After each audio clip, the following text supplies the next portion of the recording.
Okay, that was the that works.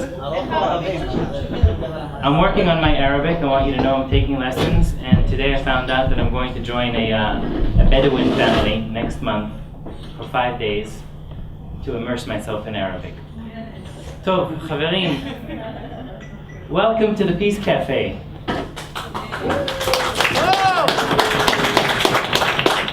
Yeah, we're gonna have a lot of fun tonight. If you don't know what this is about or what's going on, don't worry. Nobody knows what's gonna happen, but you're gonna find out now. Today we're building a community. We're building a community of peacemakers. And today is our first official event. And if it's okay with you, I want to share with you the story of how this came about. So as you know, the situation, the matzav in Israel is not so simple. There's anxiety over Gaza and Hamas and Fatah and the West Bank and Iran, and every day we open up the newspapers and we hear on the radio and on television. And I felt that it was a matzav mafchid, really scary, and what we needed to do is find a way to find hope. So I decided I'm going to pull together all my friends, and I called all my friends that I know that are like us, are people that want to be optimistic. And I said, we're going to come together, we're going to form a community, we're going to have fun, we're going to make it an event.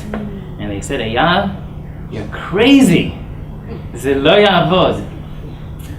And so I actually called my friends, and we came together, and the meeting fell apart, and that was December 2006. It took a year and a half, and here we are tonight. So first of all, please give yourselves a round of applause. When the original Peace Cafe fell apart, I decided, you know what? Let's try to see if we can do this on the internet. So we opened up mepeace.org, and I see a lot of you who I recognize as peacemakers from our community. There on the side is the first peacemaker to join the community. Here, Lihi, our 44th peacemaker. We got Costa, our 779th peacemaker, and today, ladies and gentlemen, we got our 800th peacemaker to join us. Besides collecting peacemakers, and the reason they're peacemakers is because these people are actually making a difference. Our community is full of action. We've got 305 discussions in our forum discussions. Discuss everything about peace, what needs to be done. People share their dreams, their hopes.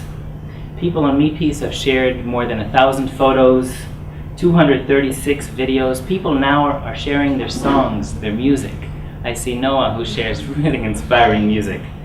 349 songs have been shared, 175 blog posts, and 55 groups. And the newest one was just started, and it's called the Peace Cafe, and you're all invited to join. Well, 3 months ago, MePeace, the community, got good press coverage in Haaretz and also on television. And since then, every week, we've gotten 10,000 page visits on average. Israelis, Palestinians, and good people from, if I told you how many countries visit MePeace, you would laugh. But let's just say that if we took a Knesset member and sent a Knesset member to every country from which we've been visited, we wouldn't have enough Knesset members. Yes, countries not just in Israel and America and Europe, countries like Syria, Iran, Iraq, these are communities these are places where people actually tap into our community and see that there are people in Israel that want there to be peace. And my favorite number in all, we've just crossed this week 250,000 page visits since we started. So again, thank you very much. We've got a wonderful community, but we've got great challenges. One of the most difficult things in setting up this special event is that 15 Palestinians wrote to me and called me and asked to be here, and it was not possible to get the army to issue those permits. I had to tell every single one of those that I could not arrange for permits. This is something that I'm working on with the army, so that our next event will have Palestinians here. It's not just Palestinians. You can have the event somewhere else. Yeah. Well, Not in Tel Aviv. Yoav, I think that's a great idea, and I'm going to come right back to that. Yesterday, one of the peacemakers on Me Peace, actually the first Arab woman that I profiled as a featured peacemaker, was at the border of Israel. She was on her way to the Peace Café from Jordan. She was stopped at her border with her 5-year-old son, was interrogated for 3 hours, and was sent back to Jordan. And she went back last night to Jordan.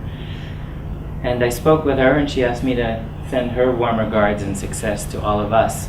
But she went to Me Peace, the website, last night, and she wrote a blog post, and she shared her experience. And she spoke about the way she was treated by the Israeli soldiers.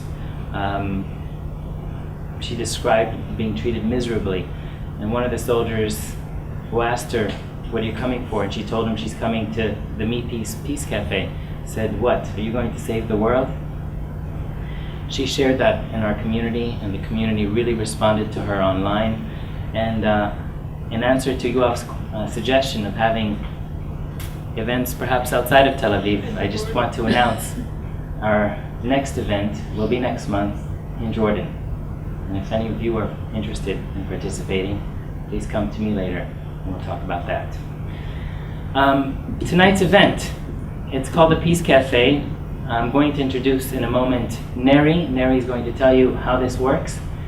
We've got discussions about really the basics of building a community for peace, how politics and peace are involved, how we can use the internet to forward our community, to forward our mission, how we can build community, what needs to be done to build this community, how the media is involved, how can we enroll, איך אפשר לגייס את התקשורת for peace.